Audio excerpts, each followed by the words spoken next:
Pernah nggak lo ngerasa kayak pecahan kaca, terjatuh, terinjak, dan setiap kali lo coba berdiri, ada aja yang bikin lo ngerasa rapuh. Lo tahu, di luar sana ada yang namanya bullying. Tapi hari ini, gue nggak mau bahas cuma soal berantem atau ejekan di sekolah atau di kampus atau di kantor. Gue mau bahas hal yang lebih dalam, luka batin yang nggak berdarah, tapi bisa merenggut nyawa pelan-pelan. Entah lo jadi korban, jadi saksi, atau bahkan pernah jadi bagian dari lingkaran luka itu. Bullying itu penyakit jiwa, kawan. Daya rusaknya gila banget.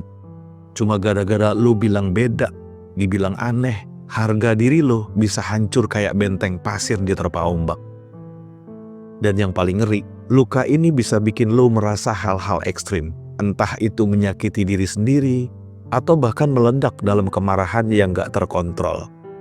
Kayak kasus-kasus yang lagi rame di berita itu. Ada anak jadi korban bully lalu meledakkan sebuah musola di sebuah SMA.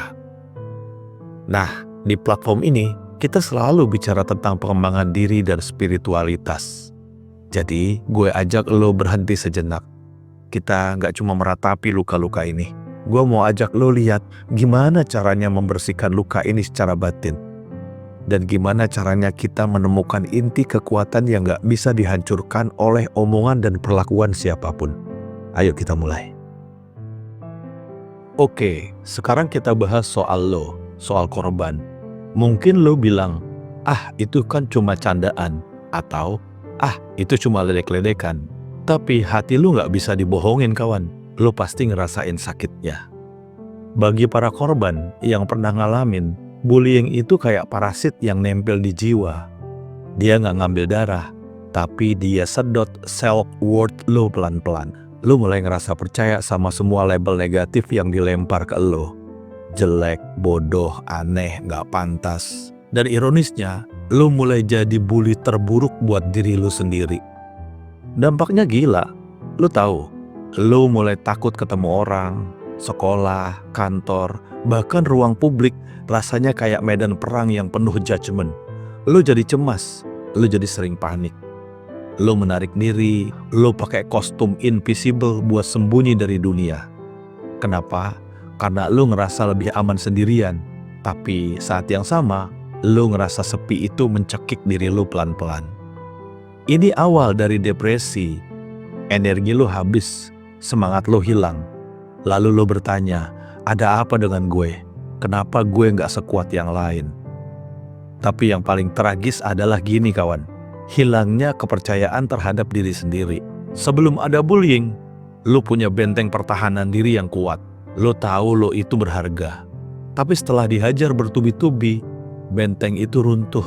Lo jadi nggak kenal sama diri lo yang sejati. Lo sekarang hidup dalam bayangan ketakutan. Dan ini adalah titik paling rapuh.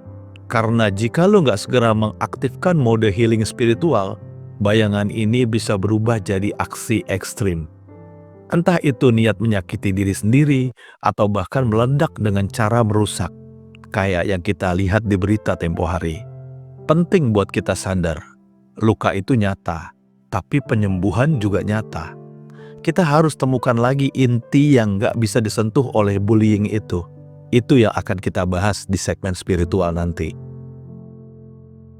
Sekarang mari kita balik kacamata lo sebentar. Gue tahu, bagi korban, pelaku itu adalah sosok yang jahat. Tapi dalam perspektif lain, kita harus berani bertanya, mengapa itu terjadi? Seringkali, tangan yang melempar batu sebenarnya sedang memegang bara, kawan. Pelaku bullying itu bisa jadi adalah korban yang gagal menyembuhkan lukanya sendiri. Mereka mungkin tumbuh di lingkungan yang keras, nggak pernah dapat validasi, atau nggak tahu cara menyalurkan frustasi. Akhirnya, mereka mencari power semu dengan menjatuhkan orang lain. Mereka mengisi kekosongan batin dengan merenggut kebahagiaan orang lain. Coba lo pikirin, orang yang hatinya damai nggak akan punya waktu buat melukai orang lain. Orang yang batinnya tentram, energinya dipakai buat membangun, bukan merusak. Jadi, bullying ini adalah cerminan luka yang universal. Luka yang ada di dalam pelaku. Yang akhirnya dilampiaskan keluar. Ini bukan pembenaran, kawan. Ini hanya perspektif empati untuk melihat bahwa bullying adalah siklus luka yang harus diputus juga. Kenapa ini penting buat lo? Padahal lo korban. Karena dengan memahami ini, lo jadi nggak perlu bawa-bawa beban kemarahan atau kebencian itu terus-terusan. Lo bisa fokus pada penyembuhan lo sendiri tanpa harus terikat dengan drama luka orang lain. Sekarang, setelah kita paham lukanya, ini saatnya kita bicara solusinya. Oke, ini adalah part terpenting yang harus lo pegang erat-erat. Gue tahu rasanya sakit ketika lo nggak bisa ngontrol mulut orang lain. Atau nggak bisa bikin mereka berhenti jahat. Lo merasa nggak berdaya. Tapi gini kawan, kedamaian sejati itu ditemukan di perbatasan antara yang bisa lo kontrol dan yang nggak bisa. Kita nggak bisa kontrol tindakan mereka, tapi kita selalu bisa mengendalikan respon kita. Bayangin, mereka melempar lumpur ke baju lo. Lo nggak bisa kontrol aksi mereka melempar lumpur kan? Tapi lo bisa memilih apakah lo akan marah-marah sambil pakai baju kotor itu seumur hidup, atau lo akan fokus membersihkan diri lo dan berjalan menjauh.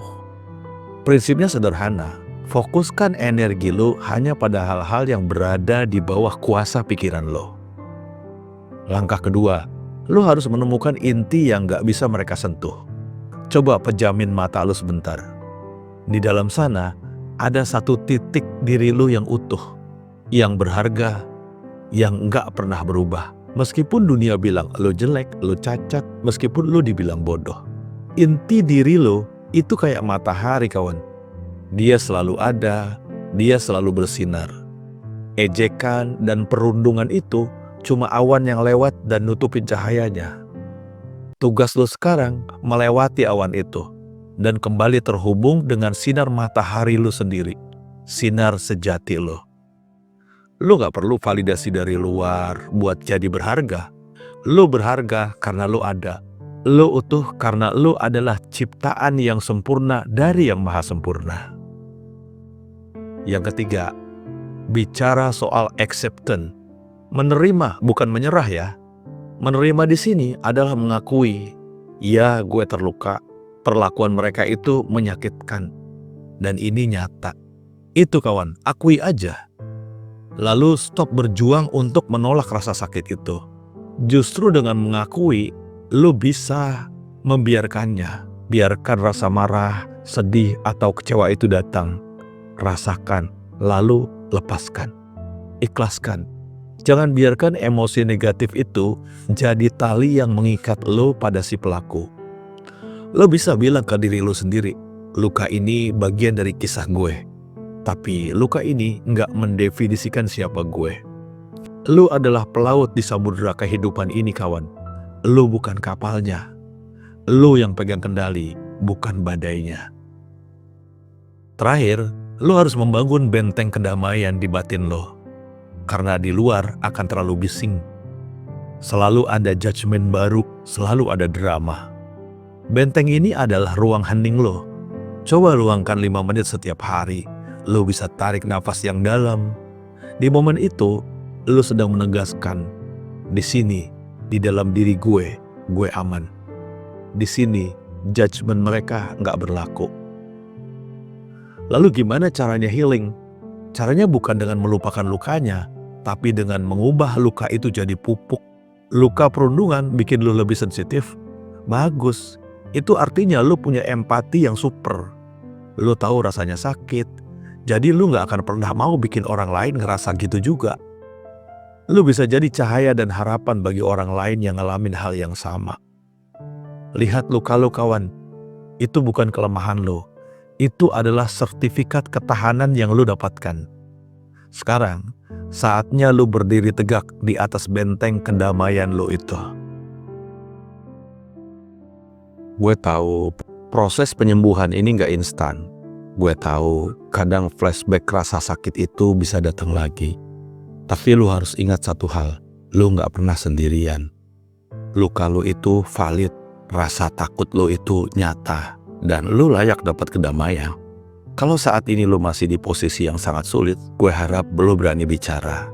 Bicara ke orang yang lo percaya, curhat dengan keluarga lo, Karena kejujuran menghadapi peristiwa ini penting buat lo dan keluarga lo.